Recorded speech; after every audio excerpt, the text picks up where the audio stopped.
Now let's hear from INEC. I'm joined by the INEC Coordinating National Commissioner for Anambra Governorship Election, Mr. Ken Okeago. Thank you for joining us on the program this evening. We're counting literally hours now to the election. How ready is INEC at this moment? Have all sensitive and non-sensitive materials been distributed to the local government areas as we speak?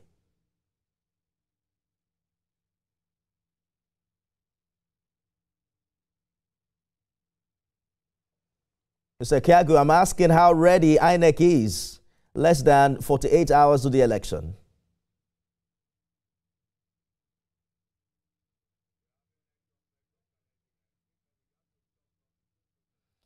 We're following closely reaction coming from civil society organizations. Yaga Africa, for instance, is saying that past Anambra elections opened late. Only 28% of polling units started accreditation by 9:30 a.m. in 2021.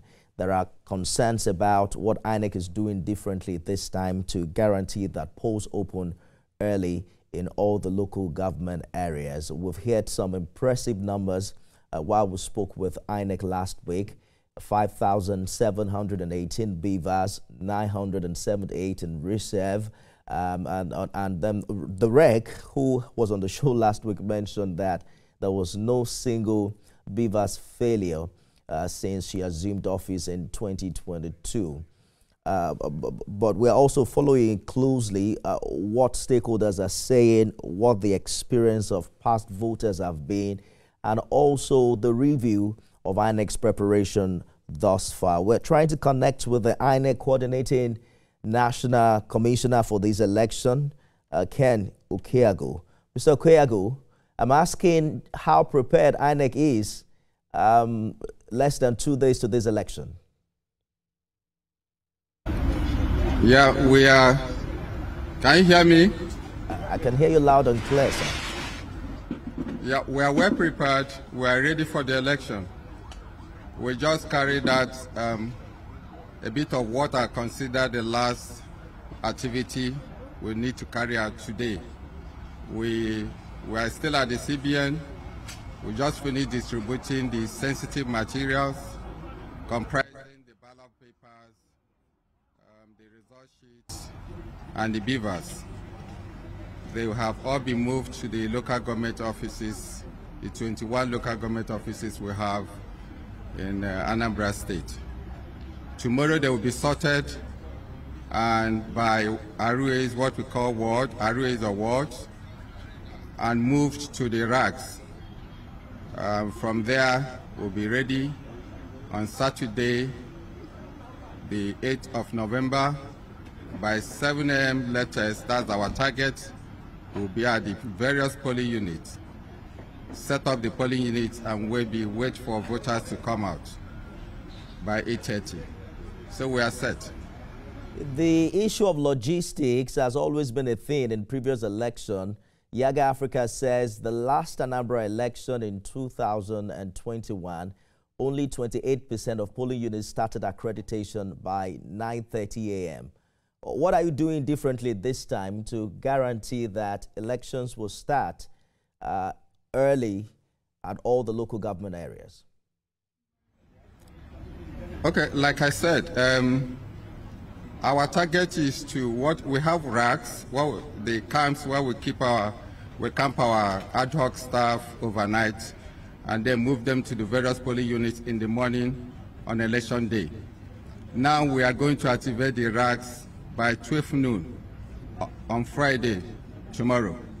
All the racks will be activated and all the ad hoc staff will be at the racks and will carry out refresher training and sort out, cross the T's and dot the I's. The vehicles and the vehicle owners, the transport providers will sleep at the racks. The security agencies personnel will sleep at the racks. So first thing on Saturday by 6 a.m. we'll all set out to the various polling units. And our target is to have the units set out. We'll set up the unit latest by 7 a.m. on Saturday. That's our target. and we've given the marching orders to all our officers. How are you? We're counting on that. Nigerians are quite optimistic, especially considering that it's an off-cycle election, and then INEC and all the other stakeholders really now have the luxury of manpower to make this happen. But how are you addressing areas affected by insecurity? We're hearing reports about parts of Ihiala and Ogbaru where civil society is raising concerns about consolidated polling units. What are your plans in this regard? Well, we've been holding meetings. We've had several meetings with the security agencies, and I've assured us that they'll provide adequate security in all the local government areas. For Ihiala, we know the special case of Ihiala. If you were part of the by-election in August, last August, you will understand or remember that we moved some ROA in Ihiala, 6 of them, to the local government secretariat based on security advice. And we're going to do the same thing now. And during that by-election, they all voted, those who were available, all the voters that were available, we registered in those 6 ROAs voted, and there was no complaint anywhere. We intend to repeat them now in this election because of still the security concern in those areas. For Ogbaru, we will be everywhere in Ogbaru. Like I said, you mentioned that we'll have the advantage, benefit of more manpower. The same thing with the security. The security cell assured us that they're mobilizing 45,000 security personnel to cover the state during the election. Now we are sure they will provide the necessary cover to ensure that the voters come out to exercise their franchise. We have to go now because we'd like to also hear from the police, but I'm sure you also are concerned about reports of the possibility of voter turnout being less than 20% in this election. What's last minute measures is INEC and other stakeholders putting in place to ensure that more people come out for this election on Saturday? Oh, well, we've made efforts on our part to engage in voter education and mobilization, and equally had several meetings with all the stakeholders, the political parties, and the civil society organizations. We are very confident that we'll have higher turnout this time around. Remember, in 2021, there were so many security challenges that discouraged a lot of persons from participating. But now everything seems to be calmer in the state, and we trust that people will come out to vote. Good place to live it. Ken Ukweagu is supervising INEC Commissioner for Anambra State. Thank you so much for talking to us, and we wish you all the best. We'll take a short break. Thank you very much. When we return, we'll be talking to